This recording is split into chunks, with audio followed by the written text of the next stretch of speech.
Aunty ನಾನು ತುಂಬಾ ದೂರದಿಂದ ನಡ್ಕೊಂಡ್ ಬಂದಿದ್ದೀನಿ, ನನ್ಗೊಂದು ಜೋಳ ಫ್ರೀಯಾಗಿ ಕೊಡ್ತೀರಾ? ಲಾಸ್ ಏನಾಗಲ್ವಾ? ಲಾಸ್ ಆಗುತ್ತೆ, ಆದ್ರೂ ಕೂಡ ನಾನು ಕೊಡ್ತೀನಮ್ಮ. ಸೊ ಹೇಗೋ ಆಂಟಿ ಜೋಳ ಕೊಟ್ಟರು, ಥ್ಯಾಂಕ್ಸ್ ಆಂಟಿ. ಸೊ ಯಾರಾದರೂ ಆಂಟಿ ನೋಡಿದ್ರೆ ನೀವು ಜೋಳ ತಗೊಳ್ತೀನಿ. ಸೊ ಜಸ್ಟ್ 20 ರೂಪಾಯಿ 30 ರೂಪಾಯಿ ಇರುತ್ತೆ. ಆಟೋ ಬರ್ತಿದೆ, ಡ್ರಾಪ್ ಕೇಳೋಣ ಇರಿ. ಸರ್ ನಂಗೆ ಅಲ್ಲಿವರೆಗೂ ಡ್ರಾಪ್ ಕೊಡ್ತೀರಾ? ಫ್ರೀಯಾಗಿ ಬಿಟ್ರೆ ನಿಮ್ಗೇನು ಲಾಸ್ ಆಗಲ್ವಾ? ಸೊ ಬ್ರದರ್ ನನಗೆ ಫ್ರೀಯಾಗಿ ಡ್ರಾಪ್ ಮಾಡಿದ್ರು. Thank you so much brother. Aunty ಕೊಟ್ಟು ಜೋಳದಿಂದ ನಾನು ಸತ್ತಕ್ಕೆ ಈಸಿ ಆಗ್ತಾ ಇದೆ. ನೋಡಿ ಫ್ರೆಂಡ್ಸ್, ಜ್ಯೂಸ್ ಬಿಡ್ತಿದ್ದಾರೆ ಬಾಸ್.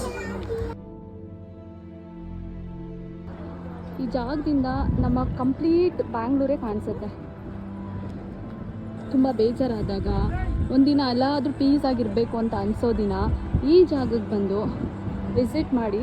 ಸೊ ನೋಡಿದ್ರಲ್ವಾ, ಕರ್ನಾಟಕದಲ್ಲಿ ಇರೋ ಯಾವುದೇ ಹಿಡನ್ ಪ್ಲೇಸ್ ಇದ್ರೂ ನನಗೆ ಕಮೆಂಟಲ್ಲಿ ತಿಳಿಸ್ಕೊಡಿ. ಹೀಗೆ ಸಪೋರ್ಟ್ ಮಾಡ್ತಾಯಿರಿ. ನಿಮ್ಮ ಸಪೋರ್ಟ್ ನನಗೆ ತುಂಬಾ ಇಂಪಾರ್ಟೆಂಟ್ ಆಗಿರುತ್ತೆ.